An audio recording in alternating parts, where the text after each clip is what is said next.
All right, guys, welcome to this video. So what I'm going to do in this video is go over a bit of a sales masterclass, okay? So if you're sat there and you run an agency or you sell information or services online, then this video is going to specifically help you identify the bottlenecks that you're currently facing in your sales process. It's going to show you the insight and the reasons behind why you're not necessarily closing as many clients as you would like. And I'm going to give you 5 ways to overcome it, all right? So without further ado, what I'm going to do is minimize my face. We're going to jump into the first point, okay?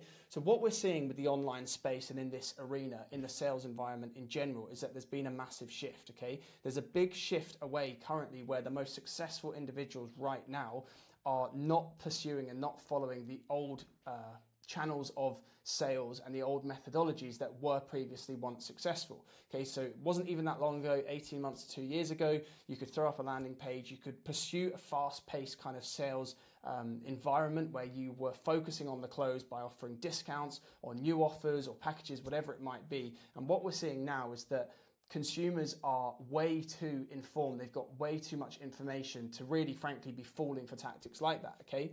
So what we're seeing is a massive shift away from that fast-paced environment into a new era of actually consultative sales, okay? So a movement away from those old sales scripts and a movement towards actually finding the best fit for your client.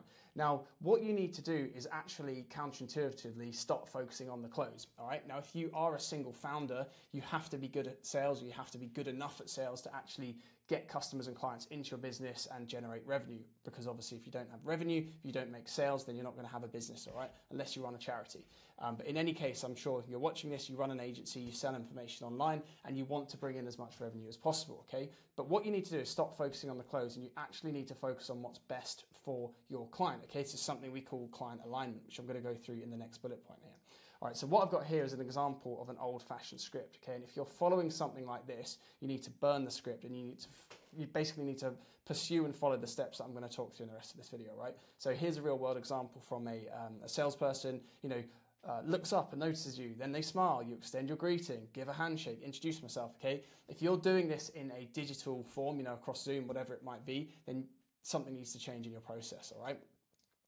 So client alignment is something I've just alluded to. Now, what you need to focus on when it comes to client alignment is actually helping clients make the best decision for them, okay? Now, if you are pursuing scale in your business, you're obviously trying to systemize your business in a way that you can segment your audience and make your sales processes more streamlined, okay? You want to automate as much as you can, delegate and systemize. You don't want to be focused and sat on every single call trying to create a bespoke solution potentially for a customer or client when you've actually got something 99% out of the box that's going to work very well for them. But what you need to do if you're struggling with your sales process right now and you're not booking enough calls, you're not closing enough clients on those calls, you need to reverse engineer how you're doing things, okay? And you need to put the client's best decisions as the priority, all right? So one way of looking at this is in the form of client health or a client healthcare plan, okay? If you had a client come to you in a medical setting and they had a specific ailment, whatever it might be, as a responsible and ethical healthcare provider, it's your duty to give them something long-term that might actually be harder for them to implement, but is actually going to make them healthier over the long term. Now, we don't see this, it's the reason for the multi-trillion-dollar drug industry. There's a reason people go to the doctor and the doctors prescribe a drug and they take a pill and expect to get better from that. But what they realize over time is actually a pill isn't going to transform their life. It's not going to make them healthy. 9 times out of 10, they need a long-term holistic plan that covers a 360-degree view of their health that medication might form a part of, but in reality, they actually need somebody, the expert, to sit down with them and say, look, this is what you need, this is the plan over the long term, and we're going to help you get there, okay? So 9 times out of 10, those routes forward are harder for you as the salesperson. It's going to be more difficult for you to sell a longer-term consultative plan than it is to sell a $10 ebook that promises, the world to your prospective client, all right? But in every single case, if you focus on client health, if you focus on aligning your service and your transformation that you provide alongside and with the client-specific decision that's best for them, then this is going to increase your sales conversions, okay? So what it comes down to is actually understanding their needs and guiding them ethically, okay? You might be sat there thinking, oh, online business is quick business. I don't need to do that. I can operate in an ethical grey area, whatever it might be. My advice to you is to be always 110% ethical, honest and transparent. You have to be authentic in the transformation that you're delivering for them. And all of that starts with you actually understanding your client's specific needs. And you need to understand them better than they do, okay? So if we look at these two graphs here, I'm going to show you a juxtaposition of basically your route forward, okay? One that you think might be successful that actually leads to a point where you won't be successful, and one that's counterintuitive, right? So the first one here, we've got X and Y axis, time and revenue generated. And you might think operating in a specific way, selling a quick deal to a client is going to be something that is going to help your business grow. But typically what we see is that it will give you a quick win, your results will plateau, and then your clients will drop off a cliff, okay? And if they drop off a cliff, that means your revenue drops off a cliff, and you're going to continually have to feed your business through new sales, which is not a viable way of running a business. So I'm going to talk about that in a second here.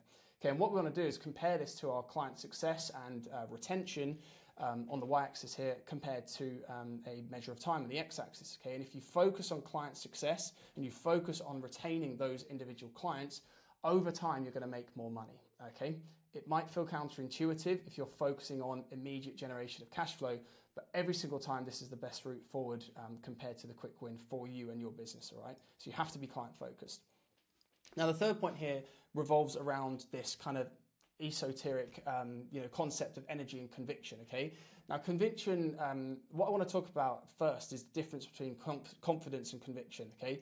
As a new agency owner, you might not feel you have total confidence over everything you're doing in your business. You might have been in the game 5 years or 10 years and you still don't feel confident. It's actually kind of a common rule of business is actually the more you know and the less ignorant you become, the less confident you become. Okay, there's more things that you know you're not aware of. It all comes down to what you don't know kind of thing. All right, and when you start out, you don't know what you don't know. All right, but as you get more experience, as you exist and last longer in the arena, there's going to be more things that you come across, more information, more areas of expertise that you have absolutely no idea about, that's going to make you feel like you have a lack of confidence. But the key difference here is that you don't need confidence to sell, okay? You do not need confidence to convince buyers to purchase from you and deliver a service that is of high value to them. What you do need is conviction, okay? And there's a nuanced difference. Confidence really comes down to self-esteem and your personal kind of reflections and thoughts about yourself and your own ability and skills. Conviction comes down to your belief in your service and your belief and really not only just helping your clients believe that it's a positive service and it's going to actually add value to their life, but they have to believe that you believe it will be, okay? And it's a nuance different in sales that is actually liberating really, because it enables you to go into sales conversations and calls, and pursue a long-term consultative sale, knowing that you don't actually have to be confident. You just have to have full conviction in what you're doing is a good fit for your client, okay? And that all comes from client alignment. And what it comes down to is a video here, and it's a bit of a suspect search I did in YouTube here. I'm going to play the clip in a second. It comes down to this image. It's a video following a guy walking down the street. I think this is New York, and people are staring at him. And it's all based on the aura that he's created and the level of conviction he has in himself. So deep down, this guy might not be confident. If you put him in a room full of 100 people to speak, he might not have the confidence to do that.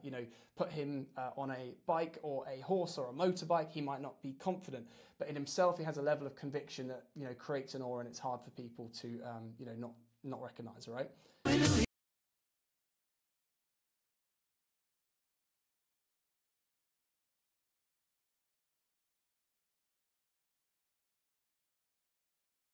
Not going to play the rest of that, but hopefully you get the point there. All right. So going over here to our fourth point. All right. Now, if you are trying to fix your business with new sales, it's simply not going to work in 2024, okay? Your business is not going to last. And what you have to focus on is retention, all right? And what retention revolves around is how can you make your customer experience so good, and how can you maximize the amount of value and optimize that amount of value that's delivered over time for the clients that you are able to sell to, so that they never have to leave you and go elsewhere, okay? You want to increase the lifetime value you get from each new sale that you make, all right? And what it comes down to is this image here, the leaky bucket kind of analogy. All right, so you might think that in order to get market share, you need to bring on new customers, and maybe you need to actually poach customers from existing competitors, whatever it might be. But if you put them into your bucket where you're trying to grow and build market share, and you've actually got holes in that bucket that mean every time new customers and clients join you, they want to leave immediately, and all of that hard work and all of that money, that cost of acquisition that you've actually invested in getting those new customers and clients, is all going to get wasted if you don't plug those buckets in your market share bucket, all right? So when you're thinking about the service that you deliver and the products that you have, you need to build in mechanisms that increase retention and decrease churn, okay? And I've got other videos on the channel that leverage principles from SaaS and software companies and how you can actually implement those in your agency to hang on to your clients for longer, okay? So key takeaways here: you can't fix a business with new sales. Strong systems internally are going to help you increase that lifetime value of each new customer you bring on. And this actually ultimately is going to give you security in uncertain markets, all right? And we're operating right now in a very uncertain market, okay? The fifth point here, we're going to wrap this video up very quickly, revolves around market sophistication, okay? So clients and customers now are more informed than they have ever been, okay? The access to information that they have now is infinitely unlimited, all right? And it's more so unlimited now with AI and ChatGPT than it was, even a couple of years ago. So what that means is you have to know their pain points better than they do, okay? So when you're selling to your clients, you might think you know what they're struggling with, okay? Maybe you provide email marketing as a service and you think they struggle with bad designs or bad copywriting, whatever it might be. You have to delve deeper than that, okay? So ways that you can do this is actually by interviewing your ideal client profiles. We've got systems and strategies that we actually show you how to do that in our school community. Not that I want to make this video a pitch for that. But if you want access to those, we have those. I'll drop a link below, okay? So you must know their pain points better than they do.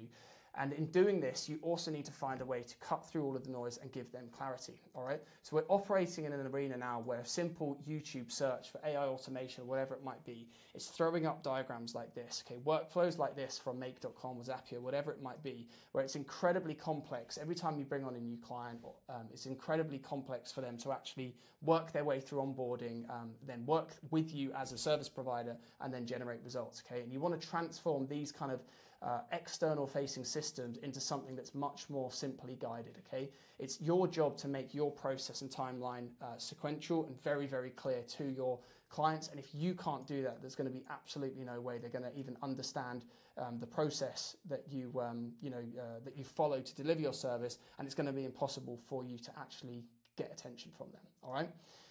Now, the last point is kind of a bonus point I want to talk about here. Going to take 30 seconds to go over it, all right? You've got to assess your own personal biases, all right? So when I talk about personal bias, what this comes down to is that your sales approach in your agency, or whether you're selling information products, is going to reflect the way that you buy, okay? You're going to have personal assumptions and beliefs and thoughts around sales processes that you're going to try and implement in your business based on that historical data you've got to date, all right? So we see this in the e-com email agency with pop-ups, okay, and getting conversions from people landing on our brands that we're working with, landing on their e-com store landing pages and product pages, how we can convert them through the use of pop-ups into list members, okay, and then, therefore sell products to them. Now, we will have brand owners that say to us, pop-ups don't work, they're annoying, I hate them. And the question we always ask them, is with respect, is that a decision or a thought that you've got and you're making based on data, or is it something that is a personal bias of you? Do you personally hate pop-ups? I personally don't like pop-ups, but in reality, what the data will show is that at a conversion rate of 6 to 12% plus, whatever it might be, if you've got thousands of individuals landing on your web pages and your product pages every day, 6 to 12% converting into your email list is going to be highly valuable for you, okay? So you need to put your personal biases aside in order to actually make your business grow and unlock that scaling potential of your business, all right? So ask yourself, is my sales process based on data and what I think objectively is actually going to work for my offer and my business and the model, the service delivery model that I'm leveraging, or is it based on my own personal bias? Do I think that people don't want to book in a sales call and that's why we're not booking sales calls and that's why I'm changing my process? Or actually would sales calls and getting individuals on sales calls help me objectively in my business? And actually that's an own personal opinion I need to put to one side, all right?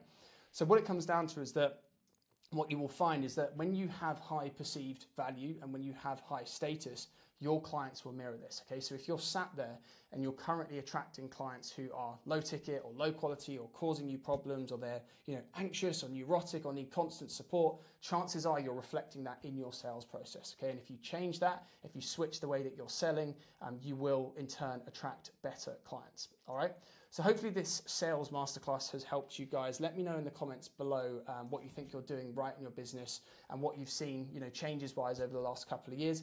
And I'll catch you in the next one. And if you want to get this resource, I'm going to drop a link to our free Discord server below. Like I say, you're more than welcome to join our low ticket school community too, where we're going to give you free access to Go High Level as well, which is going to save you unlimited $497 per month. Okay.